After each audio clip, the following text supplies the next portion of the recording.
Good morning सभी स्टूडेंटों को।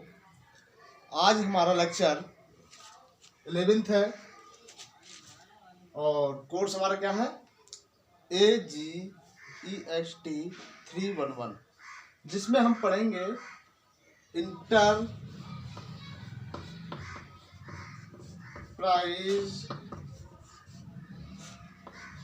Management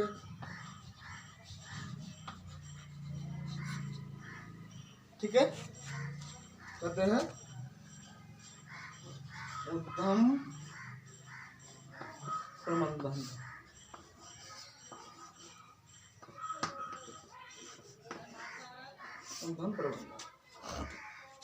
तो आज हम उद्यम प्रबंधन के बारे में आपसे बात करेंगे। तो उद्यम प्रबंधन क्या होता है, तो आपको पता होना चाहिए कि हम किसी बिजनेस को स्टार्ट करने से पहले जितने भी पॉइंट उसमें इंक्लूड किए जाते हैं उनको हमें अच्छे से मालूम होना चाहिए। कह सकते हैं जैसे यह एक मानसिक कार्य प्रणाली है, मतलब कि अपने मस्तिष्क से, अपने माइंड में जो विचार किया है, सोचा है, उसको हमें विकसित कैसे करना। इसके अंतर्गत उद्यम की देख कर नए विचार को ग्रहण करता है। तो कहने का मतलब हमारा ये है कि उद्यम प्रबंधन में सबसे पहले क्या एक मानसिक कार्य प्रणाली है, जिसमें हम ये सोच सकते हैं कि हम जितने भी इसमें मुख्य बिंदु हैं उनको किस प्रकार से इसमें इन्वॉल्व किया जाए, जो हम स्टार्टिंग से लेकर और लास्ट तक जो हमारे लिए ज़रूरत है, हमारे उद्योग के लिए ज़रूरत है, उसमें हम उनका किस प्रकार से उपयोग कर सकते हैं, जिसमें हम अपने अवलोकन तथा विचारों का विश्लेषण करता है। मतलब कि यह जो प्रबंधन है वो अपने अवलोकन, जैसे अवलोकन किया और उनका फिर विश्लेषण करता है। अवलोकन का मतलब कि पहले हमें सारी जानकारियों को बटोरना है, इकट्ठा करना है, क्या होना चाहिए वो सारी चीज़ें, उसके बाद फिर हम उस पर विश्लेषण करते हैं। विश्लेषण करने के बाद उसके पश्चात उस निर्णय पर परीक्षण करता है।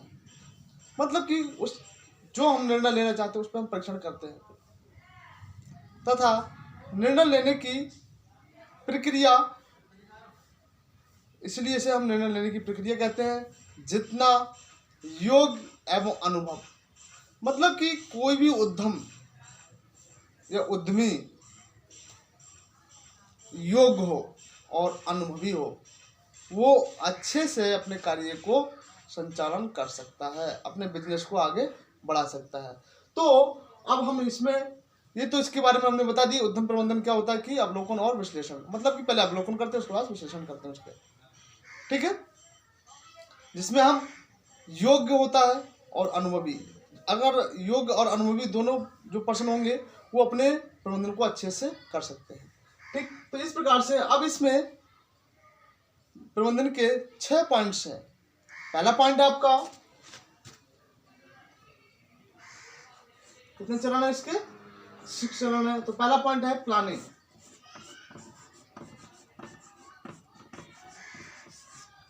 नियोजन, ठीक। दूसरा पॉइंट हमारा है समन्वय,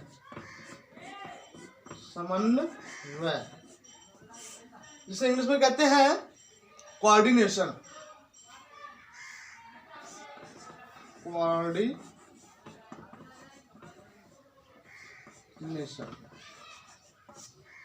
इधर से इधर हो गई।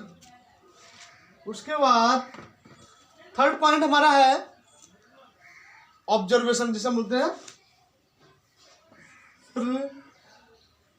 प्रक्षेपण,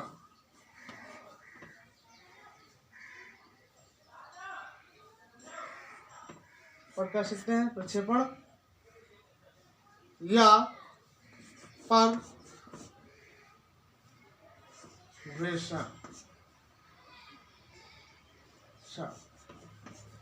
ओके, इसे हम बोलते हैं ऑब्जर्वेशन।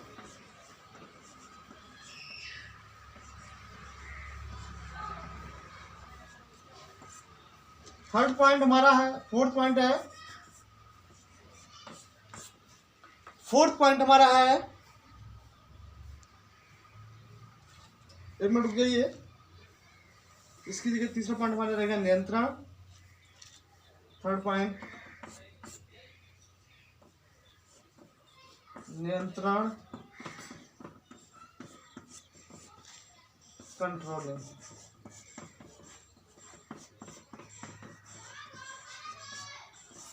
चौथा पॉइंट हमारा रहेगा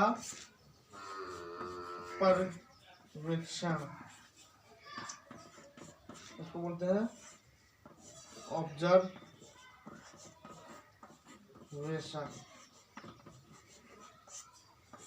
और फिफ्थ पॉइंट हमारा है मॉनिटरिंग, जिसको बोलते हैं हमने हिंदी में निगरानी,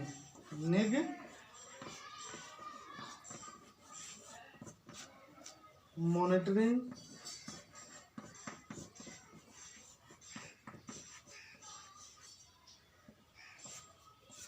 सिक्स्थ पॉइंट हमारा है मूल्यांकन,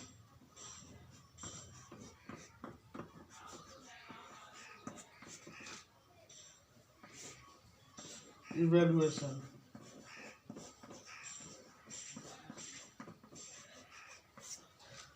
तो ये हमारे 5-6 महत्वपूर्ण बिंदु हैं जिस पर हम चर्चा करेंगे। ये कितने चरण होंगे हमारे? ये प्रबंधन के चरण हैं। ओके, तो हमारे पेपरों में इंडिविजुअल भी पूछ लिया जाता है, प्लानिंग की परिभाषा भी पूछ ली जाती है, तो हम इंडिविजुअल भी हम उसको लिख सकते हैं। परंतु ये 4 नंबर में आए हुए क्वेश्चन है आपके इंटरप्राइज मैनेजमेंट, तो आपको ये पांचों पॉइंट, आपको 6 पॉइंट है, आपको याद होनी चाहिए। तो पहला पॉइंट हमारा क्या है? प्लानिंग। दूसरा पॉइंट हमारा है कोऑर्डिनेशन। तीसरा पॉइंट हमारा कंट्रोलिंग। चौथा पॉइंट हमारा ऑब्जर्वेशन। पांचवा है मॉनिटरिंग। और लास्ट पॉइंट हमारा जो 6th है वो है हमारा इवेल्युएशन। अब हम 1 बाय 1 करके सारे पॉइंटों को एक बार देख लेते हैं क्या क्या इसके अंतर्गत होता है। तो पहला पॉइंट क्या है कि सबसे पहले पॉइंट में हम ये देखते हैं कि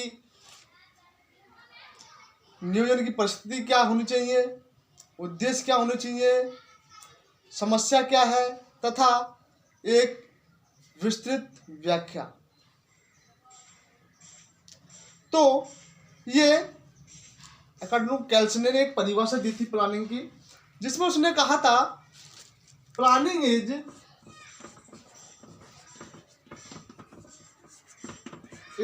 a statement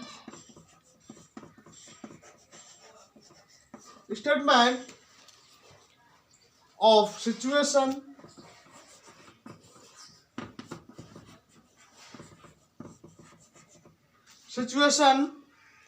objectives,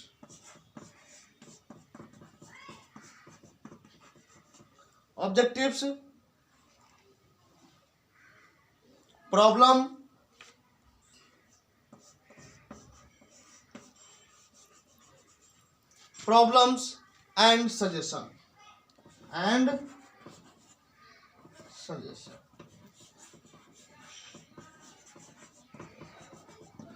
तो कई बार आपकी परिभाषा भी पूछ ली जाती है 2 नंबर में कि प्लानिंग की डेफिनेशन क्या है, तो इसलिए एक प्लानिंग की परिभाषा भी लिखवा दी मैंने इसमें। तो आपको याद होना चाहिए कि इसमें हम जब प्लानिंग की बात होती है तो स्टेटमेंट क्या होता है, परिस्थिति क्या होती है, सिचुएशन, ऑब्जेक्टिव, प्रॉब्लम और सजेशन, सुझाव। तो इन सारी चीजों को हमें उसमें सम्मिलित करना होता है, तब जाकर एक हमारी प्लानिंग तैयार होती है। अब बात आ जाती है प्लानिंग। प्लानिंग भी हमारी 2 प्रकार की होती है।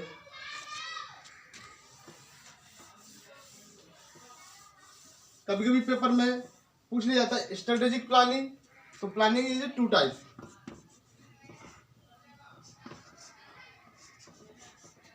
ओके, तो पहली हमारी क्या है, जो उद्यम के लक्ष्यों के आधार पर है, मतलब कि अकॉर्डिंग टू लक्ष्य के आधार पर है ये। ओके, तो इसमें क्या है, एक तो हमारा होता है नीति नियोजन, इसकी परिभाषा होती है नीति नियोजन। दूसरी परिभाषा हमारी है, दूसरी है परिसंचालनात्मक परिचालनात्मक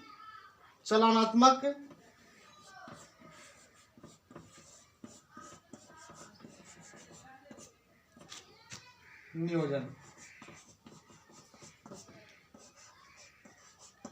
इंग्लिश में से क्या कहेंगे, स्ट्रेटेजी। इसको क्या कहेंगे, स्ट्रेटेजी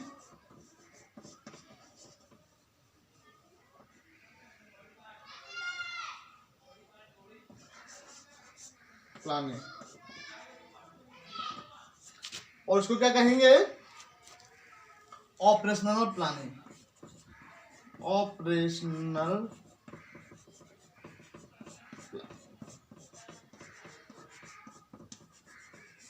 ओके, तो नीति स्ट्रेटेजी मतलब कि हमारी स्ट्रेटेजी क्या होनी चाहिए। तो इसमें अब बात हो जाती है नीति नियोजन की। तो नीति नियोजन में क्या होता है कि जो हमारे उद्देश्य है, एक स्ट्रेटेजी तो बना के चलेंगे, जब तक हमारी कोई स्ट्रेटेजी नहीं होगी तब तक हम उस पर अपना वर्क नहीं कर सकते। तो हमने क्या किया, इसका उद्देश्य व्यवसायी साझेदारों समुदायों के द्वारा ज्ञान, नवाचार, एक उद्यमशीलता एवं अनुसरण समर्पित या सामर्थ्य नीति के आधार पर उद्यमों का निर्माण करना। कि इसमें हम क्या कर सकते हैं कि हमारा उद्देश्य साझेदारी और जो नवाचार का ज्ञान, वो हम इसके अकॉर्डिंग हम चलेंगे।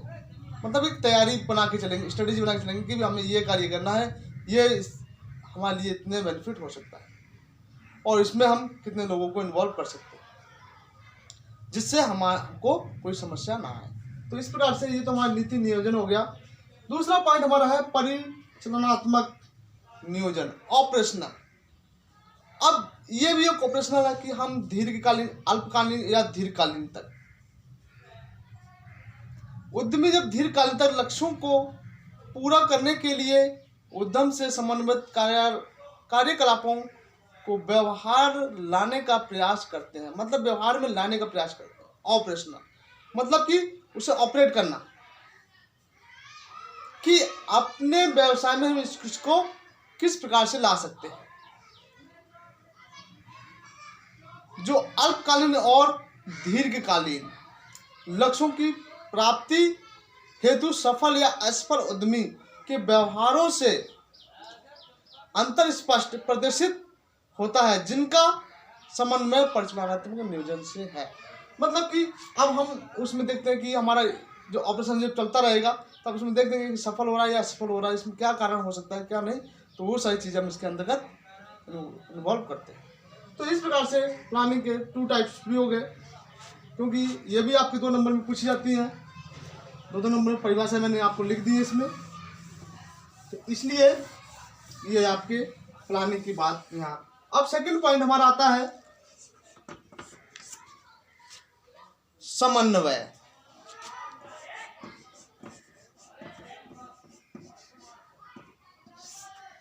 समन्वय कोऑर्डिनेशन।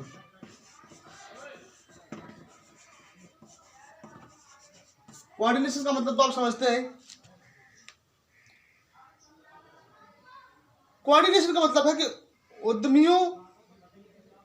उद्यम को सफलतापूर्वक संचालित करने के लिए उद्यम के सभी चरणों में आपस में समन्वय स्थापित करने की कला एवं समन्वय क्षमता की कार्यक्षमता होनी चाहिए।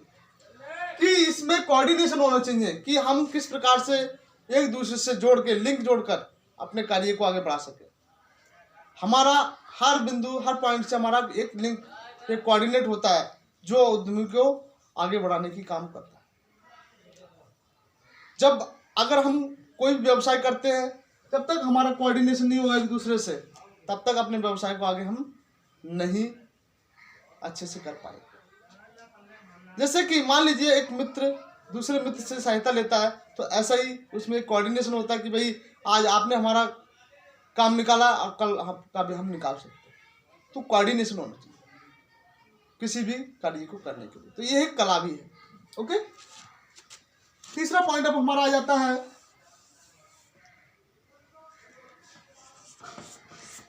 तीसरा पॉइंट हमारा है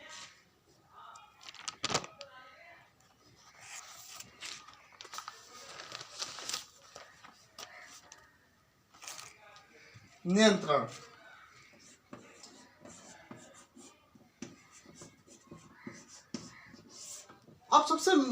अब जब तीसरे पॉइंट में जब हम आते हैं तो क्या होता है हमारा नियंत्रण कैसे करेंगे, कंट्रोलिंग। देखो हमें सारे बिंदुओं को ध्यान में रखना होता है। तो इसमें क्या है कि उद्यमी किसी उद्यम को चयन करने से पहले उसके लक्ष्य निर्धारित करते हैं। अब हम नियंत्रण करना है तो हम सब लक्ष्य को निर्धारित करते हैं। तो अब हम देखते हैं कि हम क्या कर सकते हैं इसमें।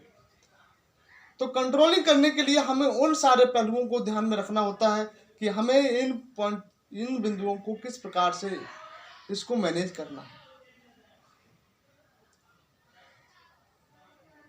क्योंकि विशेष परिस्थितियां जब आ जाती हैं तब हमें देखना पड़ता है कि हमें इस पे किस प्रकार से प्रबंधन करना होगा। क्योंकि अपनी पूर्ति जब हमें लगती है कि इसमें कमी होने वाली है, तो इसको हम किस प्रकार से मैनेज कर सकते हैं, कंट्रोल कर सकते हैं। जैसे मान लीजिए अगर हमारा बिजनेस फ्लॉप होते हुए दिख रहा है, तब हम सोचेंगे कि इसको किस प्रकार से आगे बढ़ाया जाए, इसका मैनेजमेंट कैसे किया जाए। ओके, तो इस प्रकार से ये हमारा नियंत्रण हो जाता है और ये हमारे व्यवसाय को आगे तक पहुंचाता है। क्योंकि कोई भी कार्य करने से पहले अगर हमें उसके बारे में नहीं जानना है, अगर हम उसको मैनेजमेंट नहीं कर पाते हैं या उसको हम कंट्रोल नहीं कर पाते हैं, तब हमारा जो बिजनेस है तो वहीं पर फ्लॉप हो जाता है। तो इसलिए कंट्रोलिंग भी बहुत ही जरूरी है। ओके, और ये थर्ड पॉइंट हो गया हमारा। उसके बाद हमारा फोर्थ पॉइंट है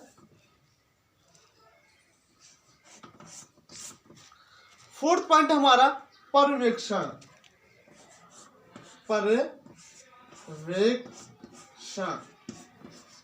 जिसको बोलते हैं हम ऑब्जर्वेशन।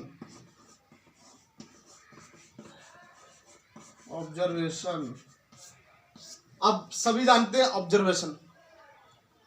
अब आपसे हम कहते हैं बच्चों कि आप ऑब्जर्वेशन का मतलब क्या है, तो आप कहोगे कि सर जो देखते हैं, देखकर जानते हैं, उसी को हम ऑब्जर्वेशन कहते हैं। बात सही है आपकी, क्योंकि ऑब्जर्वेशन का मतलब होता है कि किसी भी परिस्थिति का ऑब्जर्वेशन करना, किसी भी समस्या को देखकर जानना कि इसमें क्या कमी है और क्या होना चाहिए।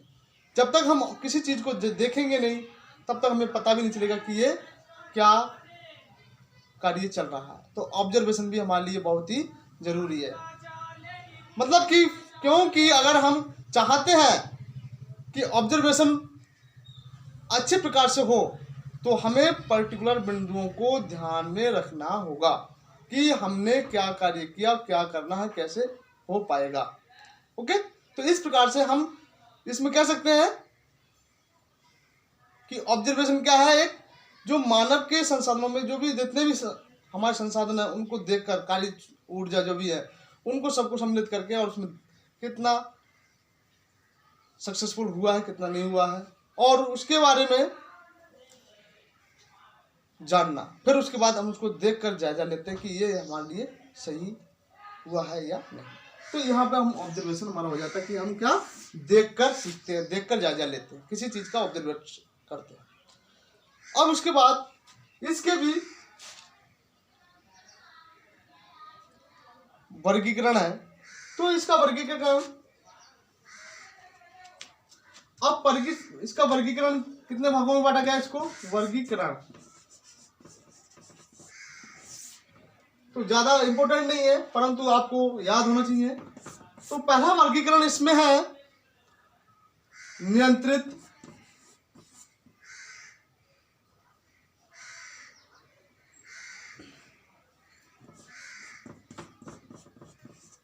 नियंत्रित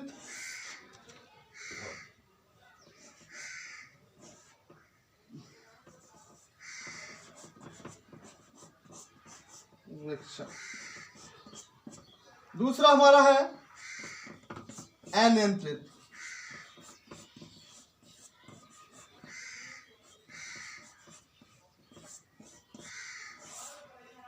परीक्षण। तीसरा सामूहिक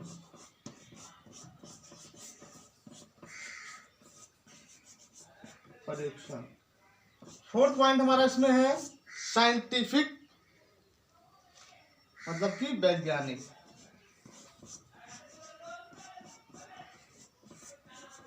परीक्षण। तो इस प्रकार से ये तो हमारा हो गया कंट्रोलिंग ऑब्जर्वेशन, दूसरा हमारा हो गया अनकंट्रोलिंग ऑब्जर्वेशन, तीसरा हमारा हो गया मास ऑब्जर्वेशन, फोर्थ हमारा हो गया साइंटिफिक ऑब्जर्वेशन। तो इस 4 प्रकार से हम अपने ऑब्जर्वेशन करते हैं। तो नियंत्रण के आधार पर हम ऑब्जर्वेशन के कंट्रोलिंग के आधार पर भी करते हैं, अनियंत्रण के आधार पर भी कर लेते हैं, और हम सामूहिक तौर पर भी हम उसका ऑब्जर्वेशन करते हैं। 4-5 लोगों को ले आके उसके बाद में उसमें एक वीडियो तैयार करके ऑब्जर्वेशन किया जाता है।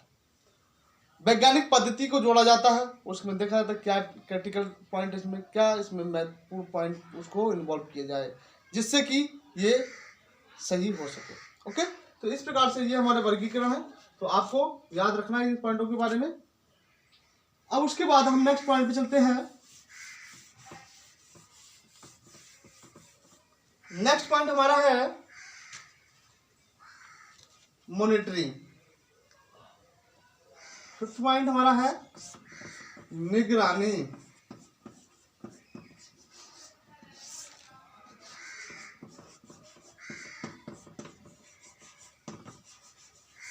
ओके, अब ये देखने से पता चलता है कि निगरानी क्या, मतलब कि कोई भी हमारा कार्य चल रहा है तो उसको हम देख रेख में, हमारी देख रेख में सारी कार्य होने चाहिए, उसको कि हमारा क्या हाँ इसके कार्य के हद तक पहुंच गया, इसमें कितना होना चाहिए, क्या कर रहे हैं लोग, वही सारी जानकारी हमारे अंदर हमको मालूम होनी चाहिए।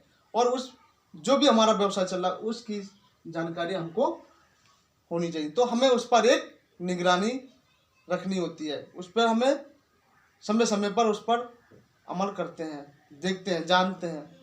तो इस प्रकार से ये हमारा निगरानी हो गई। तो इस प्रकार से ये डेफिनेशन मैंने आपको लिख दी इसमें, तो निगरानी की परिभाषा भी हो जाएगी। उसके बाद अब लास्ट पॉइंट हमारा है 6th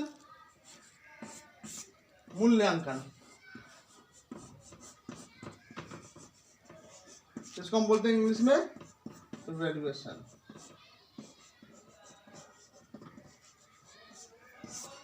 अब बात आती है निगरानी के बाद इवैल्यूएशन की, मूल्यांकन की। अब हम यहाँ देखते हैं कि हमारा जो प्रोजेक्ट है, जो हमारा व्यवसाय है, वो किस हद तक अच्छा हुआ है, उसमें हम फीडबैक मिलती है। उसमें हम ये देखते हैं कि कितना हमारे लिए सक्सेस हुआ, कितना नहीं हुआ, और ये हमें बताता है कि हमारी कहाँ कमी रह गई, उसको उसमें क्या सुधार किया जा सके। वो सारी चीज़ें फिर हम बैक ले जाते हैं, फिर प्लानिंग के तौर पर फिर वहीं पे आ जाते हैं मूल्यांकन। तो इसका कह सकते हैं इसको फीडबैक, ये फीडबैक देती है मूल्यांकन, पता चल जाता है। मूल्यांकन में सर्वाधिक महत्वपूर्ण पहलू उद्यमी और उद्यम की परख करता है, मतलब कि उद्यमी और उद्यम की परख करना, उसे हम मूल्यांकन करते हैं। तो मैंने इसकी परिभाषा भी लिख दी है। अकॉर्डिंग टू एल्मॉस के अनुसार एक पूर्व निर्धारित उद्देश्य की प्राप्ति की दिशा में पाई गई सफलता का नाप ही मूल्यांकन कहलाता है। मतलब कि नाप, सफलता, अगर मूल्यांकन का हम करते हैं तब हम उसमें ये देखते हैं कि हमारा व्यवसाय सफल हुआ या नहीं हुआ। जैसे कि अगर सारे बच्चे जब पेपर देते हैं, जब उनकी कॉपी का मूल्यांकन होता है, तब हमें पता चलता है कि कौन बच्चा कितना अच्छा है, उसने कितना लिखा और उसको कितने नंबर मिलने चाहिए। तो वहाँ पर हमारी कॉपी का मूल्यांकन होता है, पता चलता है कि उन्होंने अपनी जो पढ़ाई है, जो उन्होंने अपनी एजुकेशन कंप्लीट की है, उसमें उन्होंने अपनी ईमानदारी से कितना वर्क किया, जिसमें ये उन नंबरों के हकदार हैं। तो इसलिए ये मूल्यांकन यहाँ पर हमारे लिए दिखाया जाता है। तो इसलिए हमारे बिजनेस में भी ये मूल्यांकन होता है कि हमारा बिजनेस कितने हद तक सफल हो पाया है। ओके, तो आज का लेक्चर हमारा यही कंप्लीट होता है, और ये लेक्चर के बाद फिर हम नेक्स्ट लेक्चर पर आएंगे। तो आज का लेक्चर यही हम संपन्न करते हैं।